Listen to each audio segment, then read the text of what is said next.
We're going to be doing our lore walk through Binding Coils of Bahamut. I am Dylan, one of the co-hosts of XIV Light Party. We have with us Croa, our official lore master and tour guide for tonight. Say hello, Croa. Hello. Yes. And then also we have a good friend of mine, Nivarr. Say hello, Nivarr. Hello. So, now that we've done Titan Hard Mode, had to do it to unlock for somebody who shall remain nameless. It wasn't me. Just gonna say that. I have it unlocked. Yeah, it wasn't me. So we had to do that to unlock the Binding Coils, but we will be going in there momentarily. Croa, while you finish the quest, what should we know before we go into the Binding Coils? So, one thing that's really cool about this particular instance is, and it's one of those things that may have been forgotten because it happened so suddenly, but at the end of A Realm Reborn, so right after the whole Operation Archon had completed, right, and everyone was celebrating the victory, you know, they declared that it was going to be the 7th Astral Era, that this new era of peace has happened and no more bad things will happen and all this good stuff. There was a roar, a very, very loud roar that had sounded in the distance. And so this is the concluding cutscene for A Realm Reborn. So essentially this raid is the result of that roar. That's where it starts. It basically starts at everyone freaking out, trying to figure out what that is. And then you open the quest by everyone trying to do research to figure out who exactly or what exactly was this roar and where it came from. And then, of course, that's what gets into everything else and all the really, really cool and neat stuff that is behind the Coil series. So, and of course, this is also the I want to say the official time we actually get to interact with Alice, like for the very first time, because in the middle of A Realm Reborn, she was sick and tired of her brother. She disagreed with her brother's actions, especially during what was going on with the Allagan Empire, and so she decided to take her own route. So this is kind of that part of that process of her forging her own way, and this is not the first time you've met Alice, but the first time you speak to her and actually have an interaction. And it's actually really important because the MSQ is actually affected in certain parts of the MSQ, especially there's a portion of Heaven's Ward that brings it up, where it's completely adjusted depending on your position in the game. If you've beaten Coils, you get a whole different line of text, but if you didn't, then she doesn't recognize you, and then at that point, technically, it's the first time she meets you in Heaven's Ward. So it's pretty strong element to the storyline, especially for the main storyline. So a lot of people, especially those that may be playing for the first time, might be having different MSQs than us, because if they aren't doing Coils, then the MSQ would be adjusted based on that. So pretty cool, I think. But yeah, that's a good little starter on it. You know, first time meeting Alice, and it's the runoff from the events of the conclusion of A Realm Reborn. And you can check that out if you watch the final cutscene. There's a very loud roar at the very end of it. That's why we're doing this. But I'm going to head over to Wineport. So that's where it all started.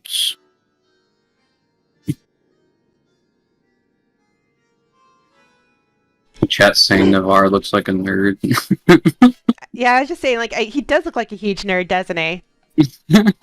Oh, poor Nivarr. No cards for you.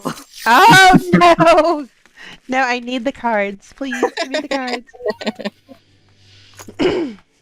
Hey, chat says cute nerd. Nice.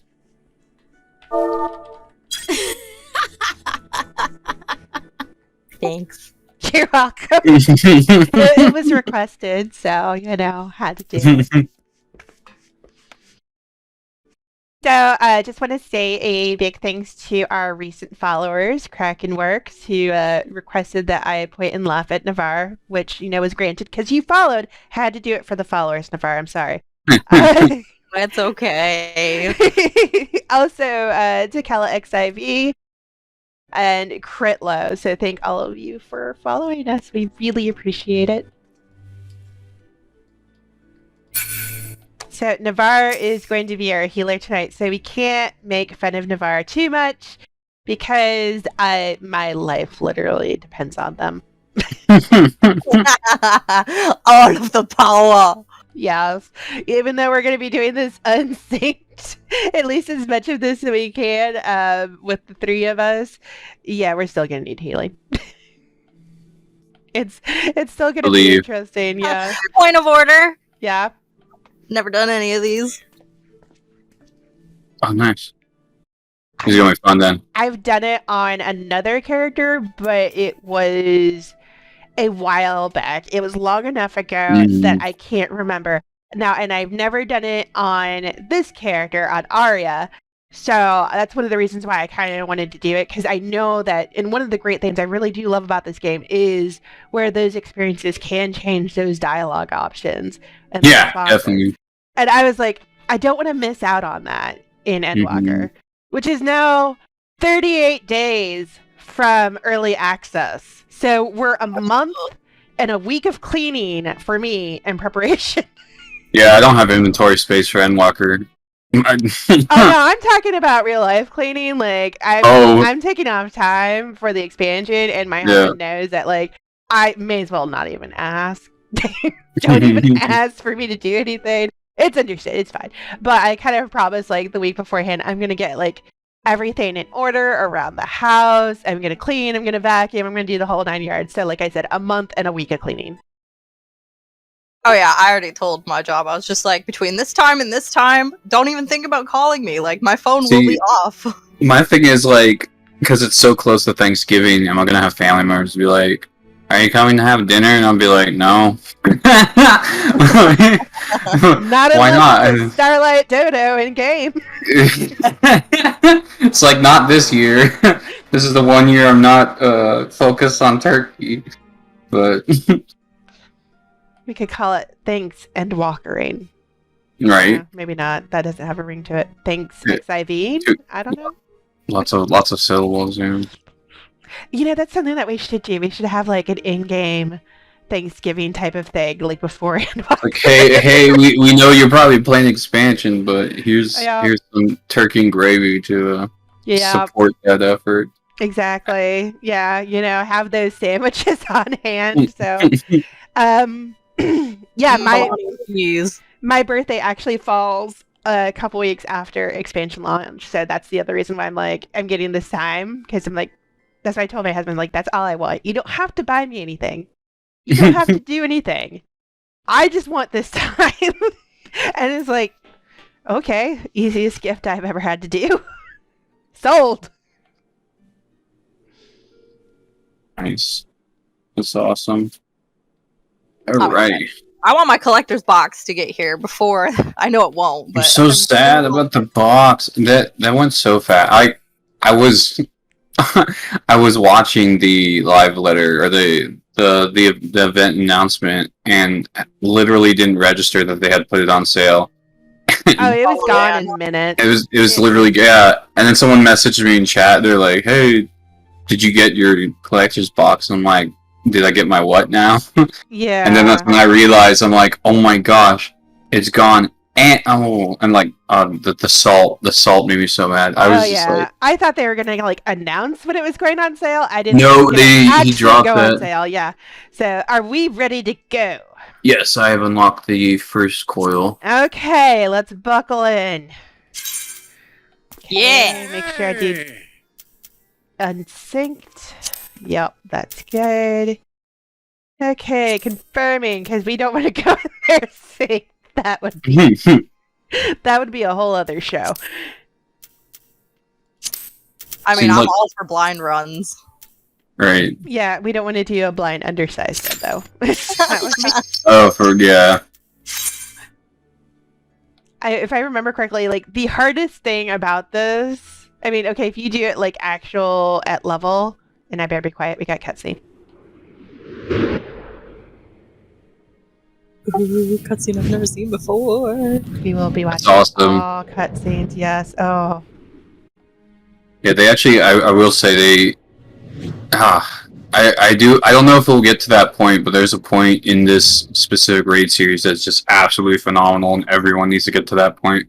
But I will point it out once we get to that point. Please look forward to it. Yeah, super cool. We have our 3 brave heroes. Yeah. Right. Who hopefully will not get their butts handed to them. No promises. So, quick overview of the surroundings. If you have any questions about first of all, if you have any questions in chat, by the way, so the way it works, the lore tours, I've done these a couple times before on Twitch, for charity events and stuff like that. Essentially, I'm going to be talking about the surroundings, little history bits, the bosses, all kinds of stuff like that. If you have any questions at all, feel free to type it in chat. If you can, highlight that question so that way I can catch it. And that way we will definitely get all the questions through that within that time. So please feel free to ask a question. I will definitely answer that question when I get a chance to do so. Or if you have any suggestions or anything like that you wish to say in chat as well, the discussion is absolutely welcome. But yeah, just enjoy the scene, I suppose, the opportunity to learn a little bit about these cool areas. And of course, remember that this is one of the 2 main named areas that we have to have done before Endwalker, per words of Ishikawa. So this is actually really helpful for expansion. I just don't know how, but be prepared for this to probably come up at some point. It'll be like, oh, I remember this, because we're talking about it right now. So it's actually a good time to go over it. Absolutely. And I also will be posting this video, a copy of this video later on our YouTube channel. So please look forward to that. If you have not, please check out our YouTube channel. Subscribe, check out the other videos, and that is my shameless plug. And with that, we're going to go ahead and get started. Heck yeah. Let's go. All right. Lead the way. So, this, of course, as you can tell, Garlean technology, they decided to establish the Castrum Occidens not only as a fortress, but additionally as a research facility, because they were aware of this cavern beneath the earth. Now, everything you see here... Oh, cutscene. I'll give it a second.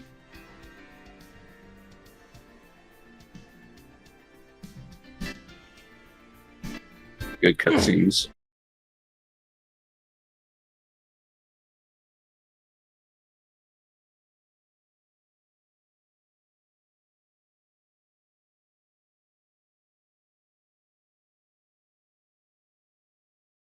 Part of our overlay is blocking the text, so I'll start reading it. Its fall inflicted grievous wounds upon the land, wounds that have yet to heal, as is evident from the corrupted crystals. Oh, it's Smugoyle. And now we have the giant Pokeball of Doom. Amazing. Dalamud's internal defenses still function in spite of everything. A testament to the ingenuity of the Allagans. The Garleans seek to appropriate their advanced technology. I am certain of it. And you're not getting voices out of this? I can't do voices. They're horrible. It's like, this is what you're getting. I just read text too. I don't do voices. Unless I feel like it, but they're usually the same voice. We are about to come face to face with secrets that have long laid buried within the sands of time. And we're in Thanalan right now, aren't we? We are in Limsa, so actually, like, Lenosha. Mm-hmm. Great dangers may lie beyond, but we have come too far to turn back. The truth of calamity is within reach.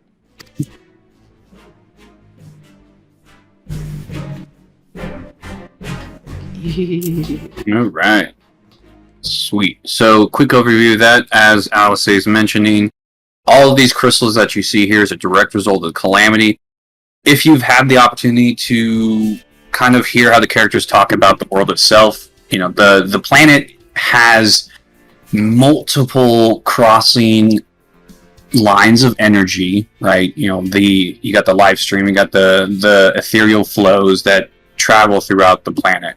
And so when Dalamud crashed onto the surface of the world, it shattered all the shrapnel, all the pieces of that moon collided with the planet's surface and kind of embedded itself into these ethereal flows. And the result, now, a really important thing, this is at the very beginning of the lore book, and they explain this as one of the main elements of the world's design, is that crystals are formed at periods of intense stress to ethereal flow. So anytime you see crystal, chances are it's a result of some sort of conflict, usually death or destruction of large amounts, like very, very calamitous levels, such as this, pieces of the moon stabbing the planet. These things are always formed by some sort of pressure onto the ethereal lines. So all of this you see right here in front of us was once an ethereal, flow of some sort, and the moon's pieces kind of just stabbed into it and turned it into this very, very unstable construct. And there's also mentioned that the Allagans named... So the name of the moon, of course, was Dalamud, but the Garleans called it Meteor. And they also have the goal to appropriate all the technology of the Allagans. They have a few implementations in their Magitech that's already reverse engineered from the Allagan Empire, such as the Iron Claws you may have seen. You may have seen the Colossi. Those are taken directly from the Allagans, and then Magitech engineering was gave them the ability to use that against their opponents. But one of the biggest things about Allagan technology, of course, is that it's still accessible 5,000 years later because of its nature. And quick review of that, it's because of aetherochemistry. The Allagans learned how to combine science with magic, and so that's why a lot of their stuff exists to this present day, because it basically it doesn't defy the laws of nature so much as it coexists with it and perpetuates because of it.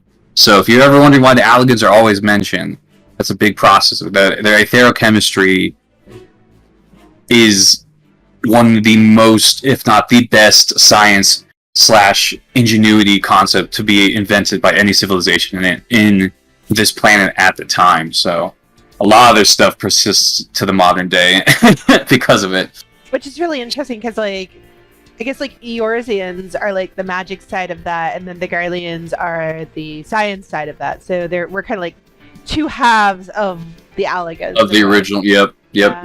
Exactly. Because the Allagans essentially started off as remnants of the mage societies from the previous era, and instead of going on a crazy witch hunt, which was normal at the time, Zand, before he became emperor, issued a protective order on these mages and said, hey, if you help me, I'll help you, kind of thing. And so he built his nation, the fledgling nation that became Allag, on the backs of these persecuted mages, and through that is where he established and consolidated his power, and then became what would eventually become the Empire. And so magic and science were held at equivalent levels in that society, and so that's why we see so much of it today.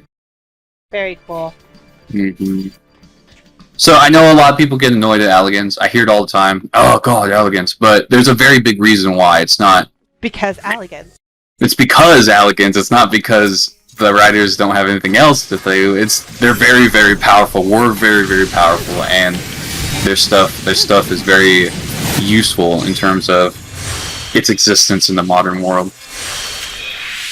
Oh, that went so fast. I think I just blinked. I was gonna say, is there anything important that we should have known about? Well, so that's just an automated defense system. Okay. The Allagans were really good at They actually got into automata much later in the timeline, because there's different timelines of their inventions. They didn't start getting into machines until much later. So, and here we have another cutscene. Yep. Part of the wing. Ooh, spooky. Mm-hmm. Gasp! God's preserve. Dark wings that would engulf the very heavens. These could only belong to Bahamut, the primal who laid Eorzea to waste 5 years ago. At Cardno, my grandfather sought to imprison Bahamut anew by invoking the power of the 12. Alas, the Dreadworm proved too powerful, and he soon broke free of his confines. Yet, instead of resuming the destruction he had begun, Bahamut vanished. Whither to, no one knew, until this day.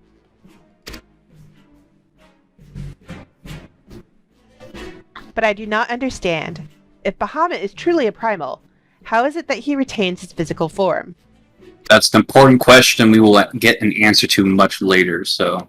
Okay. Did Grandfather defeat him? Or is there some other explanation?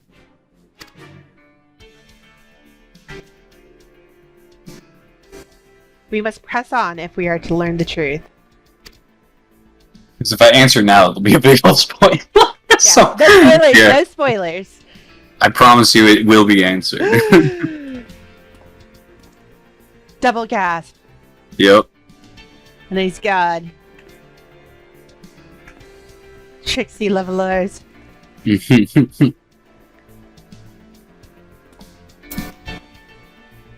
Okay.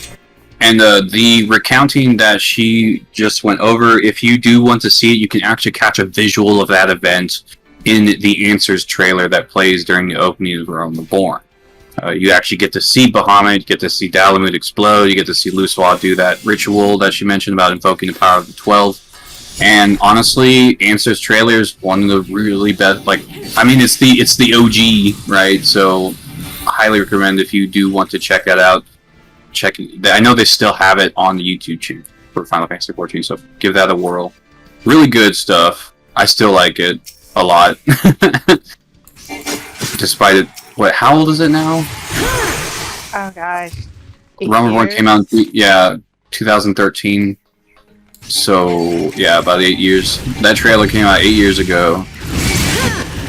Yoshi P's answer to trying to fix 1.0 was to blow up the game, literally. It's still one of the best ideas I've ever heard of. Honestly, and you know what's hilarious? I believe, and I have to look for the citation, but I recall that he said that he was inspired by that whole craze with the Mayan end of the world in 2012. That thing that was going on. Like, he was inspired by that. So when he told Square Enix, he's like, yeah, I'm just gonna break the game. He's like, what do you mean? He's like end it. The world is ending. It's like, whoa. Yeah, the answer video is still, it gets me. Yeah, the song is very powerful, very strong. Like, especially watching the characters do everything they could to stop it, and yet they still weren't able to do. So how strong is your feeling that we're gonna kind of end up in that similar situation? Oh no! I keep on thinking, like, it is Endwalker, so yeah, the way that because you bringing that up, and then if you take a look at the trailer that we got for Endwalker and kind of the themes that they're pushing, especially the song. If you've heard the lyrics to the song for Endwalker, the whole thing's about perseverance despite impossibilities, and it's like, I'm scared. I don't know what are we gonna have to experience? It's gonna hurt. It's gonna hurt, that's for sure. Mm-hmm. Okay, anything we should know about this boss, as far as lore-wise? Alright, so lore-wise, the only thing that we really have awareness of as far as so of course Caduceus, whenever you see names of bosses and stuff like that, it's usually because these names were given to them based on a legend. We don't have an exact story for the reason why this particular cobra is named Caduceus, but the cobra species itself does have ties to the Allagan Empire, because if you go around a couple Allagan ruins in Eorzea, you actually find a bunch of them as mobs. And they say they haven't discerned the connection yet, but apparently there is one, because they're always around Allagan ruins. So which is interesting, because you have the adders that are the twin adders. Yeah, the symbology behind it. And then, of course, in Shadowbringers, you have the Great Serpent of Ronka, so... Snakes are always going to be very symbolic, especially, taking our real-life examples. Lots of cultures have snake symbols, so... I appreciate snake symbols. They're very powerful. Why does it always have to be snakes? I'm sorry, I just had to do that. Why is it always snakes? Yeah, I love it. I love the reference. I'm gonna do it. I think mechanics-wise, just watch out for poison spits. I think that's the big one. Oh, he splits in two, and then I think that's all we have to really worry about. We'll kill him really fast because we're OP. Yeah. I feel like the stage should have had a play in that. Right. With all the different levels. There was I think at one point, like, if we were doing this synced, like certain places you can't stand on because there's like a bleeding debuff. But yeah, I think I remember. Yeah. Yeah, we killed. We killed fast. We don't gotta worry about that. Okay, we do need to open the treasure coffers because I do remember there being like some kind of cool. Oh yeah, they added. Oh, there's an earring. Oh, by the way, just for fun, G-poser glamour fun facts. The Allagan earrings are the only ones in the game that glow. So if you want nice glowy earrings, this is where you get it. You tell me that after I pass. Oh, I'm sorry. No. Alright, I can just run in here again. Yeah, we might get more of that drop too. I know. Was it Allure Lounge does rave parties on Primal, and so most outfits use the Allagan stuff because it's the glowy ones. It's pretty cool. So, you ever want to do a rave themed anything, you know, do your Allagan content. You'll get your glowy rings. But I mean, it just looks really cool. Like they have like a I think it's purple, blue, yellow, and red. So you can fit all sorts of stuff with that. Yeah, it's the only glowy ones that it's either those and then the Ultima weapon themed ones are the only glowy jewelry that we have in the game right now. Everything else is interesting, opaque colors, and although great designs in certain parts of the jewelry, if you want something shiny, you gotta do the Allagan ones. Definitely very interesting. My inner Ion wants all the glowy jewelry. Heck yeah. So you ready for turn 2? Does it immediately go to the next one, or do we have to... I think it immediately... Oh, it unlocks all of them. Sweet, yeah. That's perfect. Alright, so, cool. One thing that's actually really cool, and I saw this actually on somebody else's video, is like each level gives a depth as far as how deep we're going into the crust of Hydaelyn. So, next one we will be at 912 yalms. And yalm is essentially a Eorzean word for yards. It's around the same measurement. They gave us the lowdown in the lore book about how many it is, and it's like the 3 fulms, 3 feet. So yeah, it's pretty much the same amount of measurement that we're used to.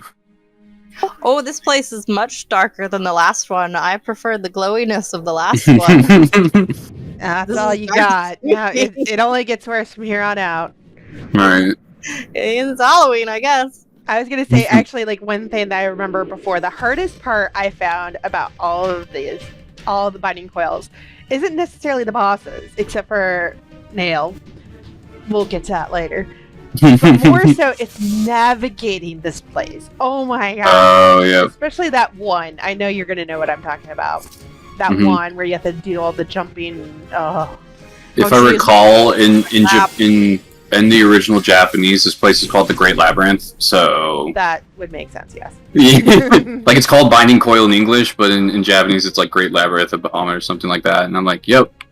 That checks out. Exactly. All that checks out.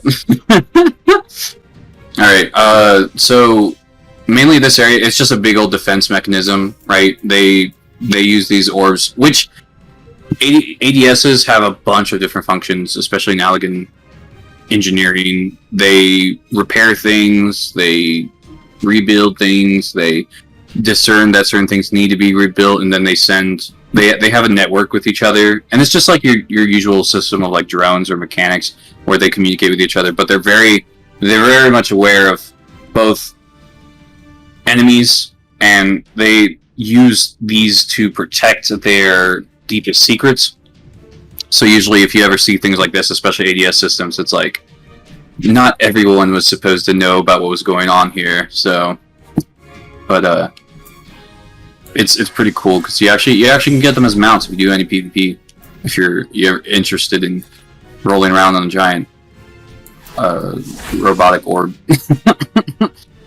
And mechanic-wise, if I remember, the last boss has a Allagan rot mechanic, so make sure if you get that, pass it to somebody so you don't blow up. Because it will kill you, even unsynced. It's crazy. Noted. Mm-hmm. Can't spell it, huh? Or Asuna. Yeah, it's part of the mechanics. So they're like, okay. You have to pass it to another player, and then it's basically hot potato. Dylan, you ready to play some hot potato with me? Yeah. I can't remember what order was in. I think the more we kill, the less abilities the boss has. But then we also are on a timer, which is because then it gets like, what's it called? You see all the buffs you see on these nodes. If you kill them before, they don't give it to the final boss. So this would have been really fun to do at sync because I remember I feel like I remember trying to do that sync and we kept dying because we didn't kill them all in time or something. There's a ramp up here. Wonder where this goes.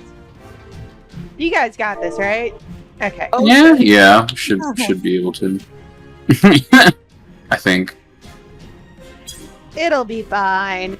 I got Aurora if it gets bad. Oh, that's like a door or something there. Okay, never mind. I'll catch up. You guys are good. No worries. Yeah, this is like a fragment of the not. I wouldn't say fragment of the moon. Like, what's a good elevator-esque thing? Something like that. Like it's Panic Pandora from Final Fantasy VIII. Ooh, I like that. Yeah, it's because this. Oh, there's the final boss. Did we kill? I think we should be fine, honestly, because unsynced, but. Just make sure to pass the debuff and we should be good. Oh. What was that? Whoa. Wait. What was that? What was that, like, 70% of its health? Yeah, the super shuriken, yeah. Good lord. That was so much damage. Yeah. Ugh. And I gave her a card, too, so it was just And I'm like, be careful. Alright. I heard. Oh, that was enjoyable. Oh, the armor is really cool. I will admit the chest piece, the Allagan, chest piece of casting is cool. Mm-hmm. I like its business-esque aesthetic. Yeah, a lot of people are very, very into that. It's very popular. Fun little lore fact. Nivarr? Oh. What was that? Do you want that, Nivarr? I greeted on it. I'm fair game for everybody. Thanks. But one fun fact about Allagan Silk, so we've had that drop. It's actually a item that was created by weaving the spider webs of Void Scent into a clothing item because the silk of the Void Scent that they used to summon into the mortal world was actually very, very what's the tent? Nope. There's a word for it. I want to say strong, but it's like it starts with T. Anyways, but yeah, it was the silk of the Void Scent spiders they used to summon into the world was really, really strong. So they actually ended up replicating the process for their own clothes. So that's a fun fact. If you're wearing Allagan clothes, you're wearing Void Scent spider silk. So it's like, because it's void, does that mean it's stain resistant? This is an important question, I think. I could imagine, it has some sort of, right into the flicking void. ability. What was those commercials they talk about, like, oh, this will flick off the stains, like. Yeah, I just imagine instead of flicking off the stain, you just, like, see, like, you spill some ketchup on your shirt and it just, like, absorbs into the shirt. Oh, goodness. And then somewhere, like, Diablo's is just hanging out and all of a sudden just, like, a splat of ketchup just drops on his head. The Void Scent, yeah. Goes into another. Diablos is just sulking again because he lost, and he's just like, "Oh my, what was that?" Really? Really? And you wonder why we don't like you guys. Amazing. So yes, Nivarr, somebody is trying to encourage us to let you die in an embarrassing fashion. But I'm the healer, so... Yeah, I know. And you're my friend, and I can't, like, rescue you off the edge or anything like that. It's amazing. Don't give me any ideas.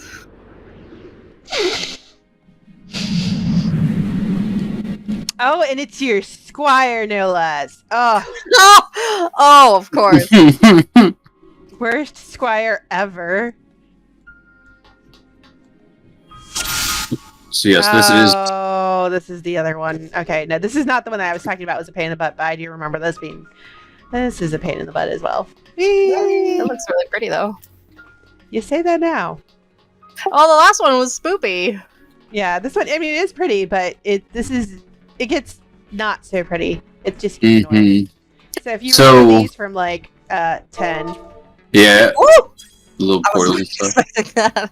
So a little note as well. I do encourage anyone who's completing this content to read the journal entries, because I do believe some parts in the journal entries don't get brought up in the quest itself, and can be missed since everything gets unlocked all at once.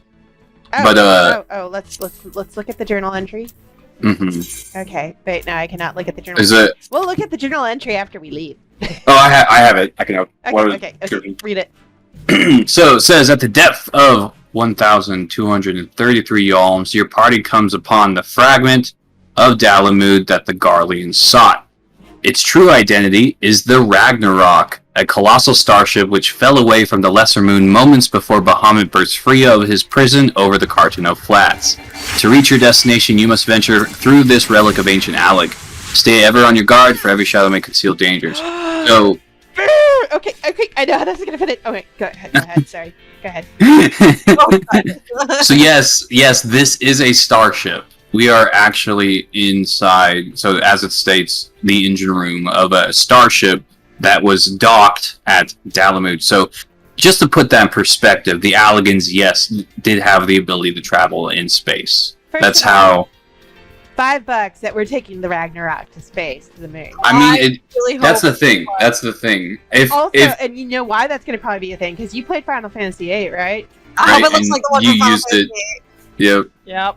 Oh god, please. That one was so cool. Yep, you used that to go after the final boss. I remember that. But yeah, so all those references, both connecting the 8 and the current stuff, the Allagans had the ability to travel to space. So if you actually take a look at the trailer for Endwalker, they do seem to imply. So the trailer, the tease of the moon, there's actually some Allagan space stuff on the moon. Oh, that's right. We got to activate this. I was about to say, there's a thingy. The key. E. Oh, okay. We got to touch the flash drive. Mm-hmm. The magical flash drive. I love that they have Tombstone USB drives, like the concept. It literally, it's what they are. They're just ancient USB drives that you can find in ruins. Ancient USB drives. Oh, that abuses me. Skipped right on over floppy disks and went straight to USB. Oh yeah. We're on the floppy disk. Look at all these circles. These look like broken CDs. No. Because I think the trick is anything that's pointing at a ring is where you gotta go, but I'm trusting you because I have no sense of direction. This is true. Like, if I was here alone, I would get timed out. Or just never be found again. Where'd Dylan go? Oh, Dylan went underground. Damn. We're gonna have to wait for the... Did we put the tag someone said a search party. Like, somebody would actually have to put the Find My Friend app on my phone, not necessarily just to, more just to retrieve me. If lost, return to Croatoan. I'm not going anywhere. Why am I not going? Oh, there we go. Okay. I got it. It started. I broke it. Oh crap. Oh, wait. I think it's this one. Oh Yeah. gosh, the first No, time it's- anybody did yeah. this raid, I would love to have seen the process of trying. Oh, see, and that's the thing, because like all these enemies are at level, so they would have like had to deal with them like not savage mechanics, but like be careful because they could kill you really fast back in the day. And then these are probably the bosses, or I guess mini bosses. Because yeah, I think they stopped doing mobs for raids after Heaven's Ward. Yeah, they got rid of those after Heaven's Ward because I guess it was affecting clear times, like in a way. We have to go, or I think this takes us there. I hope. Woo! Yes, it does. Okay, cool. I'm trying to remember all the buttons.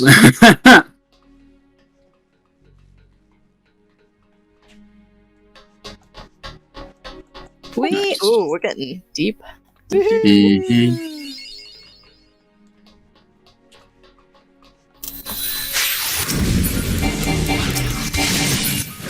Yeah, and I always thought when I figured out that this was pretty much an engine, like we're inside the engine of a spaceship, you're just like looking at, and I'm pretty sure if you really check out the aesthetic of it, I don't even think it's the engine. I think it's a piston of the engine. Like it's much bigger than you realize. Do we go to this one, or do we go to the one over here? Oh, Okay. I think it's this one. Yeah. Oh god, they give you two. They give you options now. Right. I'm Yeah. hoping I went the right way. If you're going down, then it's probably the right direction. Ha. Yeah. I like the music here. Oh yeah, the track's pretty good. That like the low key background answers theme. Mm-hmm. I will tell you when we hit floor 9, turn that up to 11. That is one of the best tracks in this fight. You know, the Love last it. time somebody told me to do that, it was Dylan, and all I heard was forward and backward and forward. No, okay, see, no, I promise this one isn't a meme.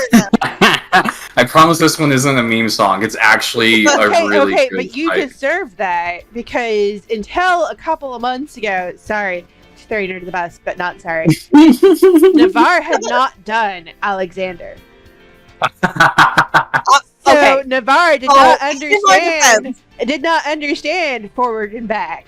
So In my defense, I only had one raid boss left of Alexander. It was just the last one. I had done all the other ones up until that one. No, you had two because you hadn't done forward and back because that boss is the second to last boss.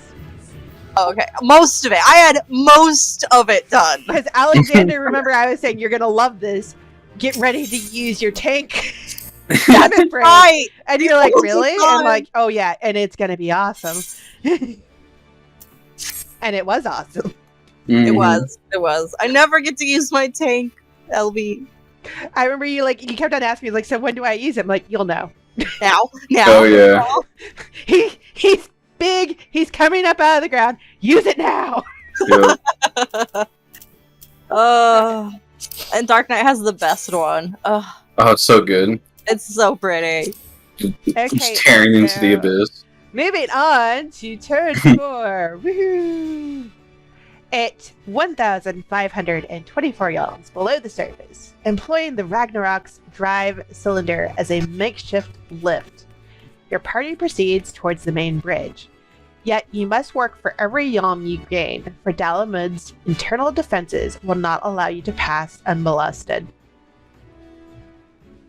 Yes, So that they say engine room, but that was a drive cylinder of the engine. So you can kind of, with an imagination, see how big that thing is. The ship's massive, and it's just sitting under it is underground in the planet right now, just chilling. we're totally using the Ragnarok to get to the moon. Right. Massive Ragnarok, man. So I thought it was going to be the Invincible, but I was wrong. It's going to be the Ragnarok. I mean, honestly, considering all the title card itself and the fact that they pushed coils, I could see it. Yeah, it would have to be that. I mean, maybe like I don't know, maybe like Omega's gonna merge with the Ragnarok to fix it. Maybe that's Or something like that. Ooh. Some sort of transportation technology using I don't know our if I'm previous supposed to touch examples. this, but I'm gonna go ahead and assume that we got a cutscene, so we're probably supposed to. Yeah, We that were just supposed starts to touch the it. I'm sorry. thing. Ooh. Ooh, elevator battle. Ooh. Spider things. Yeah. They Oh, look this is like. Sin Spawn. Oh, I was about to say they look like the egg sacs from Alien, and then Oh gosh. come out of them. Oh no. They're oh god, they're awful. They're terrifying. But they die so easy. They die so fast.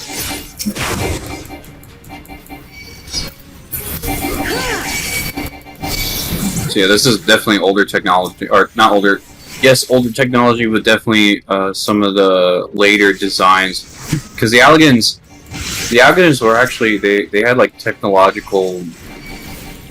I can't think of the term, but specifically like eras of invention, where at the beginning it was like they focused on things like. I just let it get up. It's like, it's happens. I'm just gonna stand here. It's good. Sorry, guys. You're safe. No, you're good. The eras of invention were like they started off with the mannequins, right? Like clones and things like that, and dolls, and then they were using chimera at one point for all of their servant needs and stuff like that. But then they eventually started to go into automation, and this was all the process. Once I want to say it was like they did mannequins and then they had actual soldiers and everything, and then they went towards automation. But it was like the very final ending years of the Allagan Empire when they started to rely on void scent for soldiers because of the covenant that Zand had made with the Cloud of Darkness. Ooh, it's a white coat. How pretty. Mm-hmm. I can't believe that was it. That was so fast. Yeah. Aw, F in the chat for belts, guys. Oh, right. I keep forgetting about that.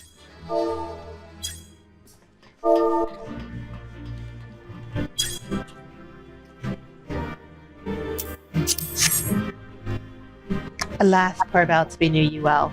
You will not be missed. Now you won't. 35 extra slots? Give it to me, please. Please, I need the extra bag space. Right? I ain't mad. I have all 80 classes. I'm done. Belts are like when your family comes to visit you for Christmas and it's 3 days after Christmas. I mean, you love them, but you're glad And you know, to let them go. what bums me out was that on 1.0 you could actually see the belts on your character, and Yeah, that was cool. part of it, like, it would have been a great accessory option. Because if you look at some of those belt designs, they actually look really cool, but do you get to see it on your character? Nope. Yeah, So, that would have been really cool. Definitely. those poor artists out there who Square tells them to make belt designs, and they put their heart and soul into those tiny little icons for nobody to see what they look like. It's like, oh. This would have been cool if people could see it. Right? Okay, turn 5. Having overcome the seemingly endless waves of hostile constructs, you and your stalwart companions continue the descent into an unknown abyss. At the depth of 1,910 yalms, you are assailed by a winged terror, an ancient dragon brought to the heel by the Allagans and made to do their bidding. The trial grows ever more arduous, but you are resolved to press on for the sake of truth. Yeah.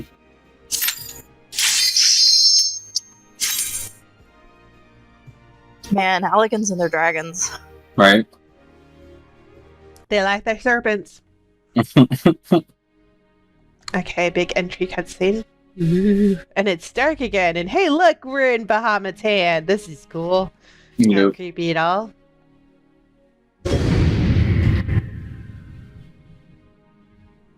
Just imagine we're gonna step onto the hand and all of a sudden the claws are gonna close on us.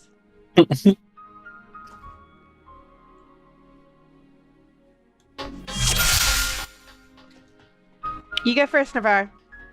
It'll be fine. Okay, fine. I fear nothing. I am the healer. Worst comes to worst, I can bubble myself, scream, and run back. Oh no. Yep. Oh no. Yep. Oh dang. I think there's only like a few mechanics you have to watch out for, but if we burn down the fight, it should go pretty quickly. But yeah. Yeah, I'll this mention when we is get gonna there. be a little bit tough. So Yeah, Nivarr, we'll see. Yeah. I finally get to do something now. Oh god. Probably listen to us scream. Oh yeah, let's jump into the thing that looks like the claw. Okay. Sorry, I'm supposed to be reading. Gods, that cavern should open up again, even at this depth. Ha! This resembles a finger. Actually, more like 3 of them.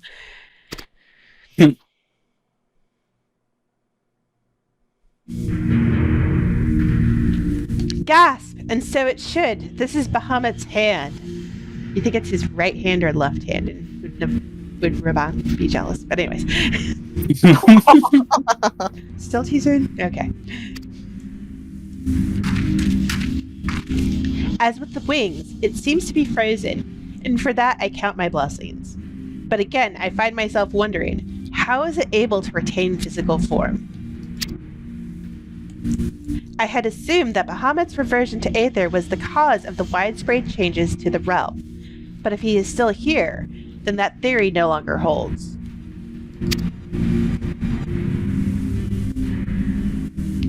What was it then that brought about the realm's sudden regeneration? There is still so much that we do not know about Cartano.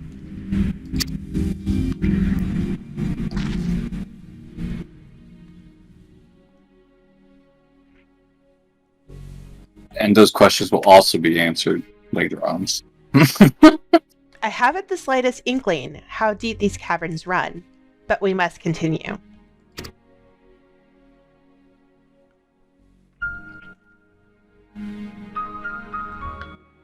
Ooh, one or more party members have yet to complete this duty. Yay! One of them is me. I think all 3 of us, technically, these characters haven't completed this. On these characters, yeah. Ooh, It's gonna be fun. This is gonna be rough. I will be slightly disappointed if the claws don't like slowly curl in by the end of this raid. Oh. Hey, I can have that as a mount.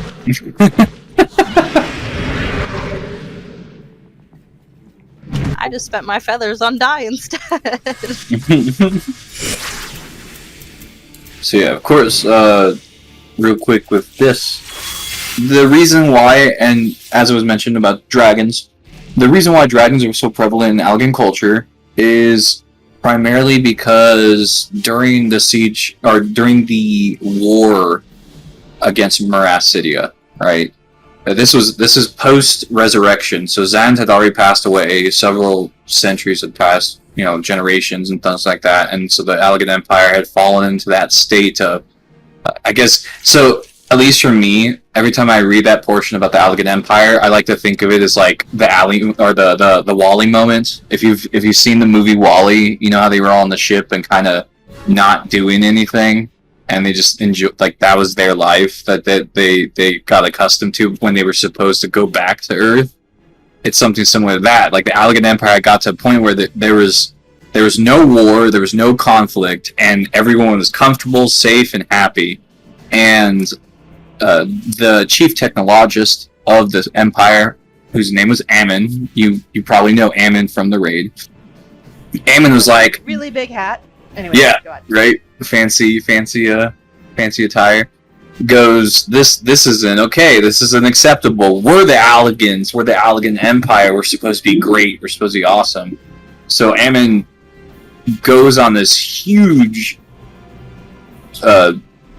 I guess you could like researching how to bring back the Emperor, because he believed that Allagan's greatness was mostly in part to the founder, and decided that if he was to bring back the founder, it would stir the Allagan Empire back into activity. And that's how he found the art of resurrection through cloning and all that kind of stuff. He did a bunch of aetherochemistry to figure it out. And when Zand came back to the world, of course, with much policy changes that had gone past, he was very upset. He's like, what happened to my empire when I was gone? This is awful. We were meant to own the entire world. And so upon realizing that there were still lands beyond their reach, they declared war on Meracydia. And so Meracydia, for those that may not know, is a continent to the very far south, right? So Eorzea, the three continents in particular, if you look on the southern half of all of those, you notice how it's pretty much all desert, right? The reason being is that Eorzea and these continents are very, very close to the planet's equator, right? So we're talking about on the other side of that, all the way down, there's yet another continent, and that continent was untouched by the Allagans. So the Allagans traveled the sea, went all the way down there, and declared war against them, which at the time, that nation was ruled by... They had different civilizations there, but all of them kind of worked together, and the overseer of all these nations was the dragon Bahamut, which at the time was not a primal, but one of the first brood, one of the children of Midgardsormr. And so Bahamut and Tiamat together presided over Meracydia as leaders and would help make decisions, things like that. And so, of course, when the Allagans attacked, the dragons fought back super hard. And I believe at this point, the Allagans really had faced dragons directly. And so they had to develop technology to help them fight the new enemy.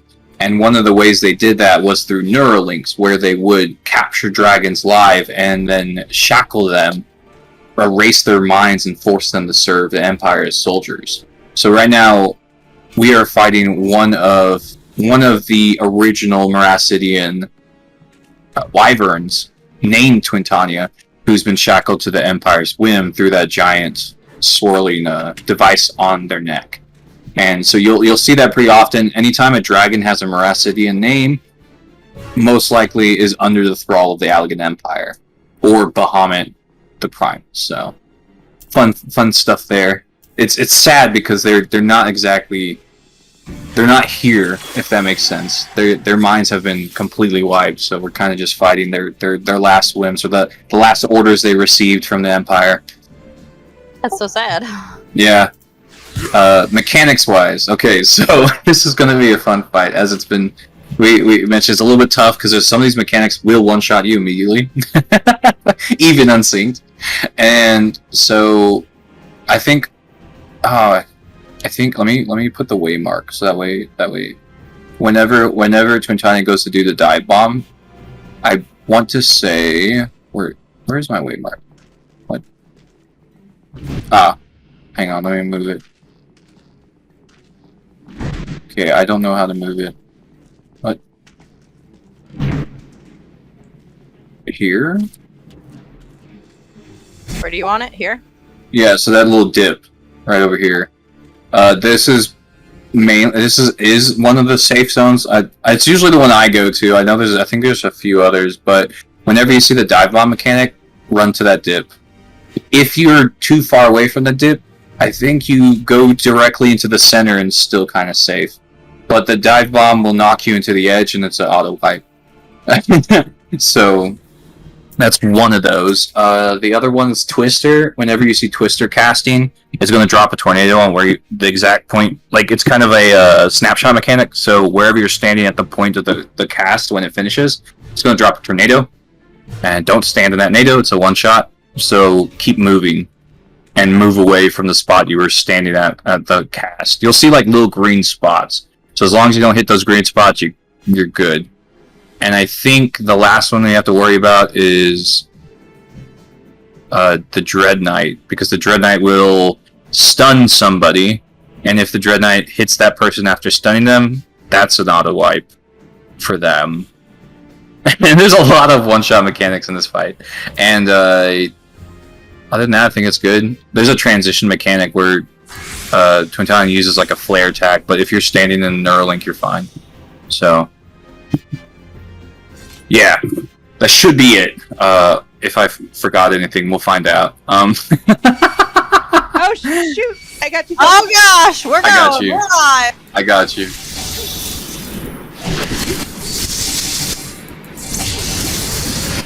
So one of my favorite lore bits about dragons, especially whenever I see specific types of dragons.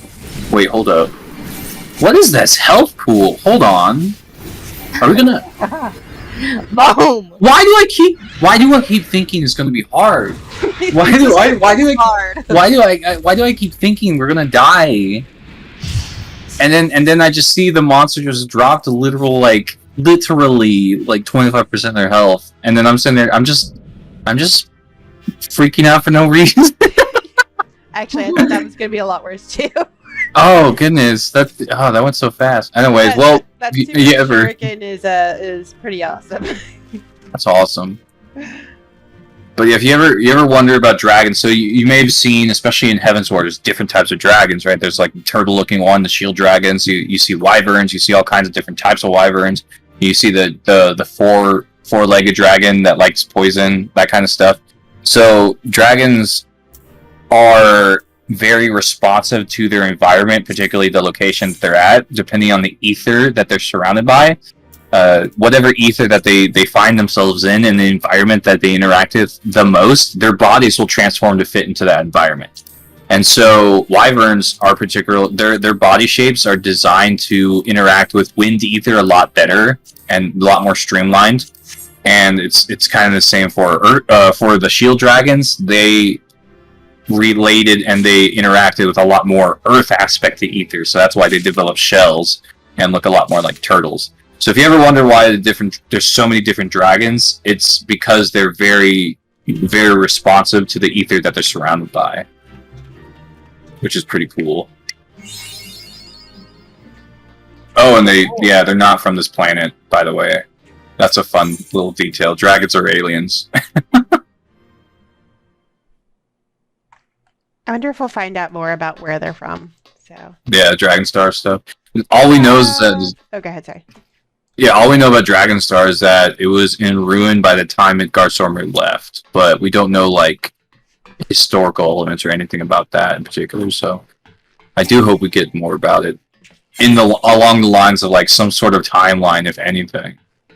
Or its original name, because I'm pretty sure it's not called Dragonstar. I'm pretty sure we call it Dragonstar, but it has a name in the dragon language or something like that, which would be really cool to find out.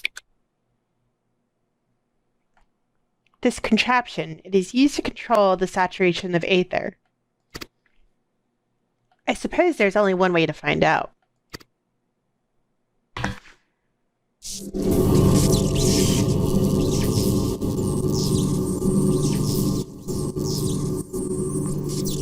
The dragon you vanquished earlier. Doubtless you noticed the peculiar contraption around its neck. It was likely a receptor for some description, used to enslave the creature. Ancient Allag possessed the means to control dragons, it would seem, sorry. The Ishgardians would kill for this knowledge, though to be sure, it could as easily be brought to bear against them. An army of dragons could turn the tide of any battle, as the Garleans once learned to their sorrow.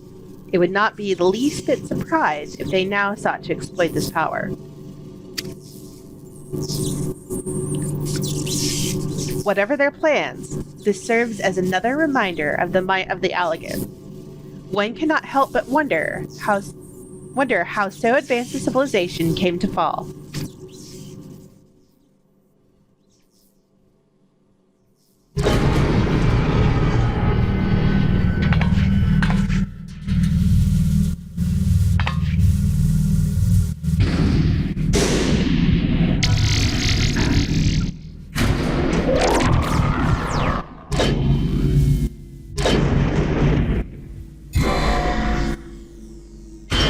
insert very cool mechanical animations.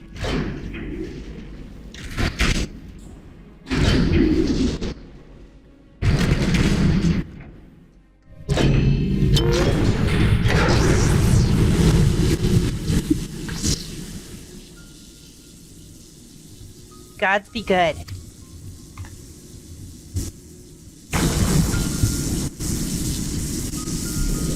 That's something you don't see every day. A big giant dragon head? This is Bahamut's head. And his heart.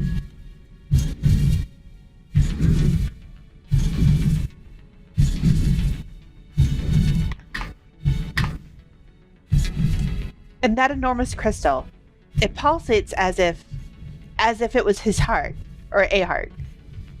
Then the primal head that had awakened, was that Bahamut all this time? No. No. This cannot be true. This would mean that grandfather died for naught.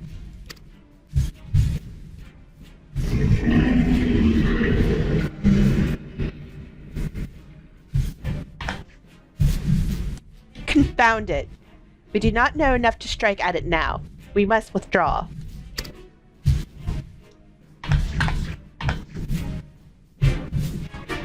Who? Who was that? No, it can't be.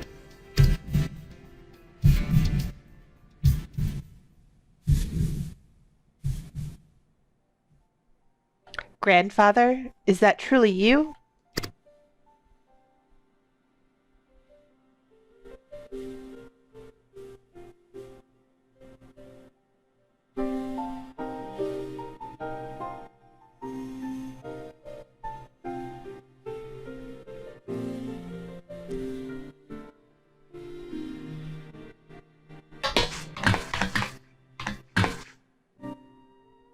No.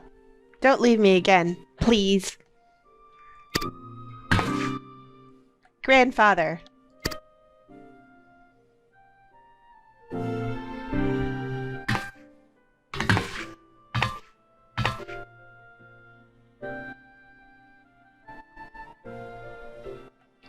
I know. We can do no more for now.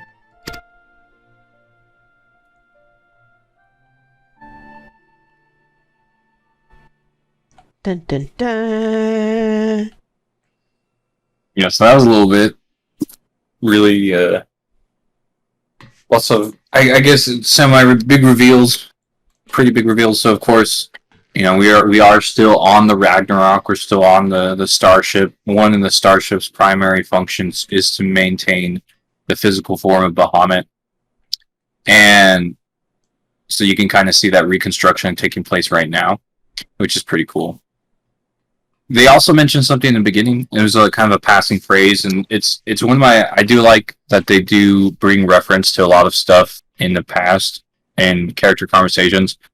But you may have seen, you saw Alice mentioned about how she mentioned that the Garleans would have loved to have a power to control dragons, but you know, much to their sorrow, that's something they didn't realize till much later. All right, and what she's referring to is the Battle of Silvertear Skies. So, about 15 years ago, right after the fall of Alamingo, and the establishment of the province there, the Garleans actually did plan an attack on Eorzea, and they flew one of their flagships. This one was called the Agrius, to central Aldenard, and so this giant ship was flying to Aldenard, and as they approached the Silvertear Falls, which you can find in Mordona, Midgardswarm actually erupted out of those waters, attacked the ship with a giant, enormous host of dragons, and brought down the Garlean army single-handedly. Unfortunately, because of the amount of just firepower that the ship had, it actually caused him to lose his physical form, and so the remnants of that fight can be seen in the Dungeon Keeper of the Lake. the really, really interesting thing about that is is mainly how the Garleans didn't realize that there was a giant dragon in the middle of Eorzea. Like, that was the first time they found out about it, was when McArthur was leaving the water. And if you want to see that fight, if you do want to see how that looked and kind of get the visuals of that, that's actually part of the 1.0 trailer.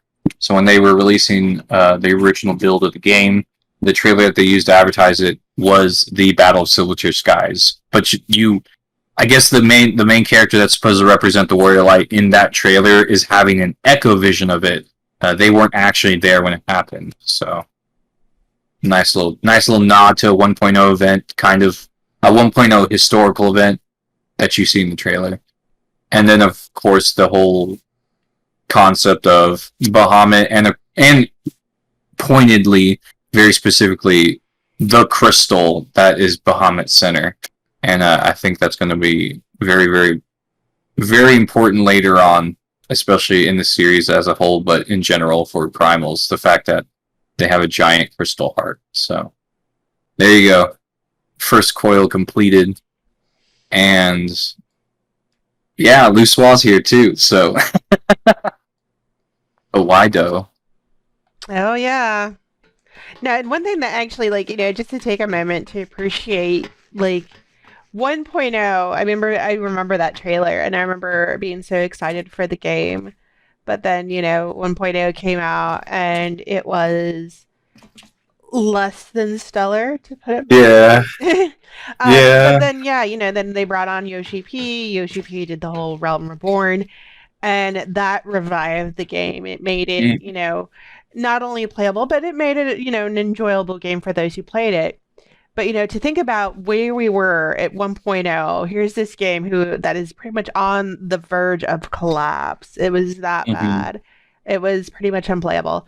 To where we are now, like, you can't, like, barely look at YouTube without seeing a video from some streamer who came over from another game talking about, like, oh my goodness, this game is so good. Why was I not playing this before? What do you mean it's been out for 8 years?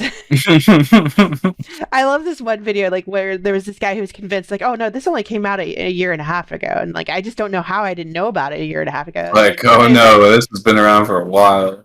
8 years? Really? No. Really? So... and that's if you started on Realm Reborn, because I think officially they mark the official date of Final Fantasy XIV as 2010. Yeah. So. Yeah. So I mean, just and a lot of these people haven't made it all the way through all the expansions. It's just a Realm Reborn. So There's so much to do. Yeah. Yeah. There's a lot. And it's like you really don't take into, like, I think in general build of things, like, I as a player I usually get to the point where I get the new stuff done as soon as I can. And so I don't really consider how long it takes to go through everything, because I'm doing everything in those small little patch pieces, right? You get your 5 quests every 3 months or something to that effect. And I'm not thinking about how a new player joining will have to do MSQ and then 5 patches worth of content before the next expansion, and that's like 5-6 quests per patch. And I'm just like, oh wow, there was a lot, but you don't really notice it because you're like, in my perspective of the game, I'm always used to doing it in pieces. But then there are players who are joining us right now that are literally doing the whole entire thing from start to finish. And it's pretty crazy. But Crow, sit your butt down on the middle. I'm going to take a screenshot. Heard. We're going to all take a screenshot of us looking at the big giant Bahamut head, because why not? Heck yeah. Oh, we have a tag along.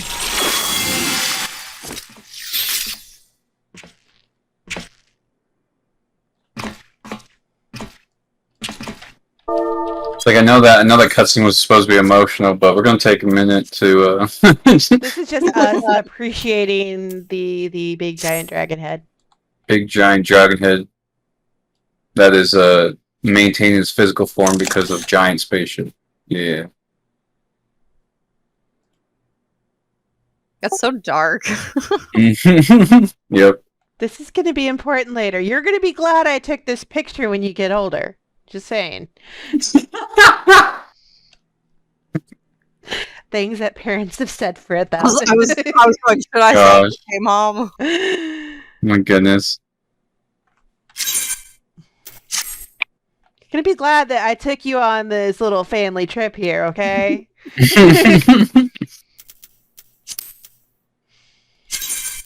Alrighty. Okay. I think it is time to exit out. Heck yeah. It's like standing in front of I just recognized there's someone else here. Hello. Yeah, no, I remember this is like actually an open public area. Open area. Which you can only access during the quest line, so if you've already beat this and you want pictures of this, you gotta go do New Game Plus for it. New cutscene.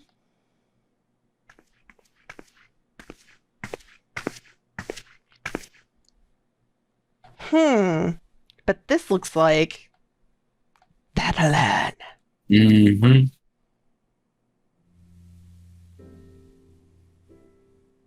How did we come to be in northern Thanalan of all places?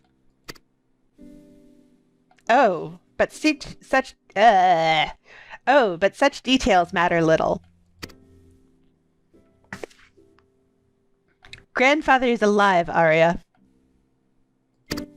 Because I'm the most important person here, obviously. Bahamut did not defeat him. And he didn't defeat Bahamut, but, minor details. I mean, but didn't he? He's just ahead now. But he's regenerating, and he's like, his finger's bigger than Ueswa. But why won't he return to us? I don't understand. Because he's a ghost. This expedition has yielded more questions than it did answers.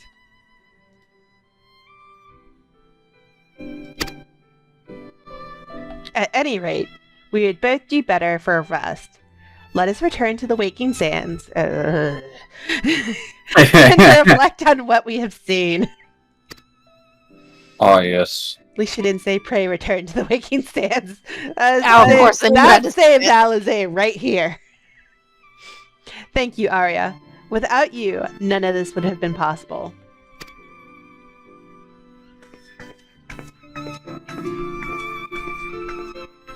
So yeah, just a quick reminder for just a tracking element, if anything, right? Wineport and that area that we go to, Castrum Occident, right? That is on the continent of Vilruin. That is where, Limsa Lominsa Lenosha, that's where all that is, right? We managed to go underground, right? And underground from Eastern Lenosha, cross the gap between Vilbrand and Aldenard, the ocean gap, right? Because there's the strait, right? We crossed the gap of the ocean underground and appeared in northern Thanalan. So yeah, right there, the Strait of Merathor. We were underground through all of that and ended up in the literal middle of Aldenard at the end of it. So that's how deep and how far this is underground for this event, or this particular instance. So that's a very large amount, a very, very long and extensive amount of space that we traveled for this event. Nice hike. Right? So there was a literal ocean on top of you for parts of that, and you had no idea. Yep. Was indeed. That's a walk. It kind of makes me wonder how long, in character, we would have actually been underground. Would it have been a week? Did we bring provisions? I really hope so. I just drank machine oiled. Yeah, because you would have to think that would take a while. By foot. I like to imagine that even though visually we don't have any representation of it, but I think adventurers are very well prepared and tend to be got a big old pack of things to bring with them when they go on big old trips like that, because I don't imagine someone diving to a dungeon without some sort of food or water supplies. But then, it's because we don't have the visual elements for a backpack. Yep. Plus, it would ruin all our glamours. Can you imagine? Giant bag just getting in the way? I don't think anyone wants to see it anyway. It wouldn't go very well, yeah. Not that backpack with those dudes. Right? They had backpacks in Guild Wars 2. We did, People wore 'em. yes. Yep, I remember Oh. that. I do That's remember not that. fun. That was actually kind of awesome. So I think we are going to go ahead and call it here, and we will pick up at the next, I guess, run. It's like the next 5 turns. How many turns are there total? So there's 12 total, and I think it is. So it's 5, 4. 4? No. I think. No, there's 13. Yeah, there's 13. So it's 5, 4, 4. Okay. Mm-hmm. So we'll do like the next 5 next time, which I will work on scheduling that soon, and I will publicize that on our Discord and on Twitter if you would like to tune in. But until then, you can look forward to the video being up on YouTube probably sometime tomorrow or the day after. So anything else that you want to let us know before we conclude tonight, Croa? Honestly, off the top of my head, not really. A lot. This particular series, especially the first 5, was very much an introduction to the elements of the Alamud. There is a lot more to talk about in the next 4, and even the following, or the 4 to follow. A lot more get revealed in those points, and then stuff about the Allagan Empire, the battle at Alamud, all that stuff. So right now, if anything, this is kind of a introduction of the potential that the Allagans were able to achieve, and we're kind of just uncovering a lot of their secrets, but scratching the surface right now. So I think I'll wait till we get into the deeper stuff, because it's going to be really cool. I think there's some really, really fancy things that we'll get to talk about in the next few coils. Yeah, I'm super excited. This was really actually a lot of fun getting all of the explanation, because it's like, I don't know, it's like a interactive thing, like in a museum. It's really cool. Like bringing an archaeologist with you while you go digging for Yeah. Oh yeah, it's pretty awesome. So, all right. So we're going to be ending this stream here shortly. Nivarr, do you have any questions for our lore master? No, kind of answered all of them while we were running around, and it was good to see the fights. Though, slightly disappointed at the hype that I got for some of the fights. I genuinely thought we were going to struggle for some of them, and nothing. Like, here I am talking about Allagan Rot and Twisters, and like I'm reliving my horror days because I'm remembering how painful it was, and then instead we got Ratathan. just one shot all of them, and I'm like, what? So yeah. I underestimated the power of a level 80 ninja, so that's on me. I'm sorry. I can get a lower level job next time. So we can put that level of pain and fighting power. I'll go as I don't know. I'll go as a dancer. Level 60, so that should be fun and interesting. Just put on your level 1 shepherd gear. Oh gosh, no, it looks ugly. That's the most important thing. Like, how good do I look while I'm killing things? Obviously. Right. You want the last thing that they see is just this brilliance of an individual. Exactly. Like they have to be. I proud want them to be that they like. fell to I that. want them to be like, ow, ow, I'm dying. But wow, you're really well dressed. And then I'm dead. That's how I want it to go. Nice shoes. Bleh. Yep. Exactly. All right. So that is all for tonight. Like I said, look forward to the announcement for the next lore stream, which should be coming soon. I would say no longer than probably a week at the most. So maybe we can get some more in this weekend.